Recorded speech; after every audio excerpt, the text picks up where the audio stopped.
Canada. When you think of that name, what comes to mind? Probably vast, wild landscapes, right?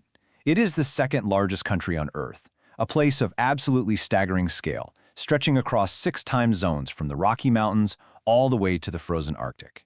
But its real story? That's not just about geography. It's a story of people. And this is the incredible history of how this massive piece of land actually became a nation. You know, for centuries, different waves of people have come to this land, and every single one left its mark, creating this incredibly complex mosaic of cultures and languages and identities. But a unified country? That was never a sure thing. So how was it actually forged? What forces shaped this huge, diverse place into the Canada we know today? To really understand Canada, we have to look way beyond the familiar story of ships crossing the Atlantic. Our story begins thousands and thousands of years before that, with the very first people to ever call this land home. Okay, so picture this. About 16,000 years ago, there was a land bridge called Beringia that connected what we now call Siberia and North America. The first peoples walked across this bridge, and as the last ice age finally came to an end and these massive glaciers started to retreat, they moved south, populating a continent that was finally free of ice. And over the generations that followed, these early humans didn't just, get by, they thrived. They built complex societies and developed this rich tapestry of different languages and cultures, each one perfectly adapted to its own region. And we're not talking about just one group of people, but many. In the deep forests of the east, you had the Algonquian and Iroquoian nations. Out on the vast central plains, the entire Cree culture was built around the rhythm of the great bison herds. On the Pacific coast, the Naden and Salishan peoples built this amazing society centered on salmon and cedar. And way up in the far north, the Inuit became masters of survival in the harsh but beautiful Arctic. Now, when we think of Europeans showing up in the Americas, our minds usually jump straight to Columbus in 1492. But for Canada, the story is pretty unique, and it starts much, much earlier than that.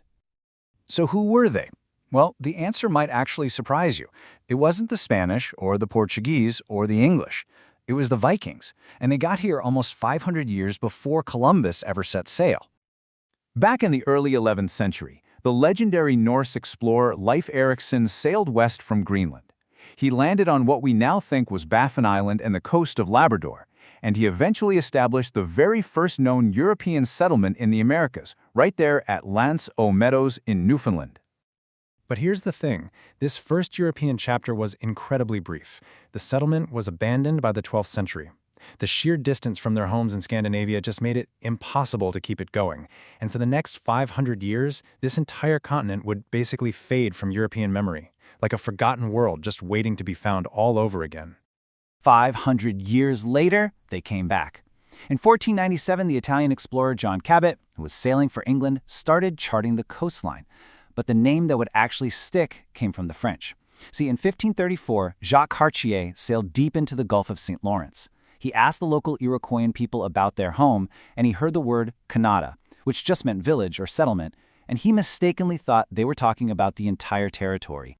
So while Cartier put Canada on the map, so to speak, it was another guy, Samuel de Champlain, who really laid the groundwork for a permanent colony.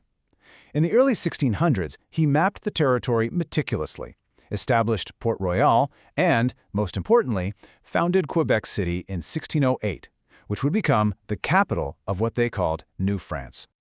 But trying to secure this new territory was a massive challenge. I mean, despite all these ambitious plans, growth was painfully slow. By the middle of the 17th century, the entire population of New France was just a little over 3,000 people. That's it, just a tiny, fragile foothold in a gigantic wild continent. But the French weren't alone. Another huge European power had its eyes on North America, and that was setting the stage for a conflict that would basically decide the future of the entire continent. By the 18th century, North America was carved up into 2 massive spheres of influence. On one side, you had France, controlling the continental interior, this huge arc built on the very profitable fur trade that stretched from the St. Lawrence all the way to the Mississippi. And on the other side, you had Britain, holding the rich eastern seaboard and the strategic Hudson Bay, focusing on permanent settlement and farming. 2 empires, with 2 totally different visions. A collision was pretty much inevitable. And that collision finally happened in 1754 with the French and Indian War. But you have to understand, this wasn't just some regional fight. This was the North American part of a much bigger, global conflict, the 7 Years' War, that pitted the British and French empires against each other for total world dominance. In the beginning, it actually looked like the French had the advantage. But then, the tide turned. The absolute crucial blow came in 1759, when British forces managed to scale the cliffs to Quebec City and win the decisive Battle of the Plains of Abraham. By 1763, the war was over, and France had to surrender all of its territory in mainland North America. So with France gone, Britain was now in charge.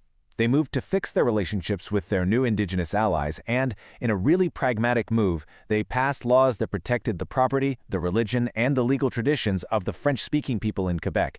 It was a decision with enormous consequences, one that you can still feel in Canadian society to this very day. All right, so with one empire now victorious, the next chapter in the story is all about building a new nation. And it's a process that was shaped by a revolution happening to the south and a growing desire for people to rule themselves. Just as Britain was getting its power consolidated, a revolution started brewing in its 13 American colonies. When war broke out, the Canadian colonies stayed loyal to the British Crown. And after the Americans won, this loyalty became a really defining feature because thousands of United Empire loyalists fled north. This huge wave of English-speaking, pro-monarchy refugees totally reinforced the region's British identity, and it set it on a very different path from its southern neighbor. Tensions flared up again in the War of 1812 when the United States invaded Canada. After 3 years of pretty messy back-and-forth fighting, the war ended in a stalemate. No territory changed hands. But a really key outcome was the agreement to demilitarize the border, creating the longest undefended border in the entire world. But now, the biggest threat wasn't from the outside. It was coming from within. People were getting more and more frustrated with the undemocratic colonial rule, and it all boiled over in the rebellions of 1837. Now, the uprisings were put down, but they sent a shockwave all the way back to London. The investigation that followed, called the Durham Report, recommended a pretty radical idea: responsible government. This meant that the government in Canada would have to be accountable to elected Canadian representatives, not some governor appointed in Britain. It was the crucial first step towards self-rule. And that path to self-government finally reached its destination on July 1st, 1867. On that day, the British North America Act was passed, and the Dominion of Canada was born. The colonies were united into a single, self-governing confederation, a brand new nation stretching across the continent, still loyal to the crown, but now in charge of its own destiny. But the new nation's expansion wasn't exactly peaceful. Out on the prairies, the Métis people, who are of mixed First Nations and European heritage, led by the charismatic Louis Riel, fiercely resisted the Canadian government moving onto their lands, which led to 2 major rebellions.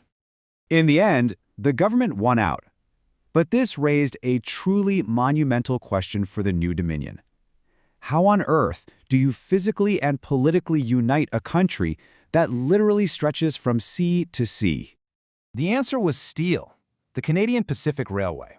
This was an immense nation-building project that started in the 1870s. When that last spike was driven in 1885, it wasn't just a railway. It was an iron spine that physically stitched the new country together.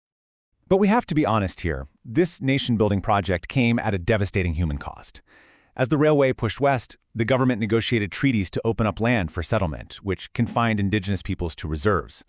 This was paired with a deliberate policy of assimilation, most brutally carried out through the residential school system, a state-sponsored program designed to forcibly stamp out indigenous languages, cultures, and identities. So as Canada entered the 20th century, it was a prosperous and growing nation, but its independent identity hadn't really been tested yet.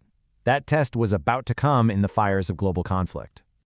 Because it was part of the British Empire, Canada was automatically pulled into the First World War in 1914. Its contribution was absolutely immense. They sent hundreds of thousands of troops who earned a fierce reputation on battlefields like Vimy Ridge. For a lot of English-speaking Canadians, this shared sacrifice forged a powerful new sense of national pride. But the government's decision to force conscription created a deep, deep rift with French Canadians, a division that would haunt the country for decades. The years between the world wars were a time of really profound change. The nation saw some great social progress, as women finally got the right to vote in federal elections. But all this was happening against the backdrop of the terrible economic hardship of the Great Depression. Yet, through it all, the country kept marching toward independence. The 1931 Statute of Westminster was a huge moment. granting Canada almost complete political autonomy from Britain. When the Second World War broke out, Canada again answered the call, but its role became even more critical. During something called Operation Fish, a huge portion of Britain's financial assets, worth about $56 billion today, was secretly moved to Canada for safekeeping, making it kind of a financial fortress for the empire. The post-war years brought a whole new era of prosperity.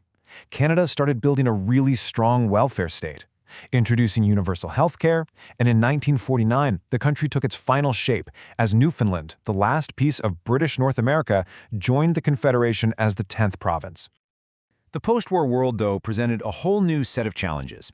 In this final chapter, we're going to see how Canada took its last steps to full independence and really began to craft the unique modern identity that it's known for today. As the Cold War got more and more intense, Canada firmly sided with the West. It became a founding member of NATO and partnered up with the United States to create NORAD, a joint command to defend North American airspace, an alliance that's still going strong today. The second half of the 20th century was a period of some serious self-examination for Canada. The nation had to wrestle with its own identity, facing a powerful independence movement in Quebec that really threatened to tear the country apart. It looked for new national symbols, adopting the iconic maple leaf flag in 1965 to replace the old British one. This whole journey led to 1982, when the Constitution Act was passed, finally cutting the last legal ties to Britain and making Canada a fully sovereign nation.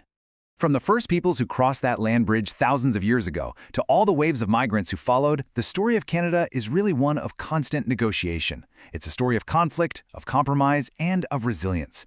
It's a journey that has forged a diverse, democratic nation, one that's built not on a single identity, but on the very challenging but enduring idea that differences don't actually have to divide us, but can, in fact, create a stronger, more complex, and more complete whole.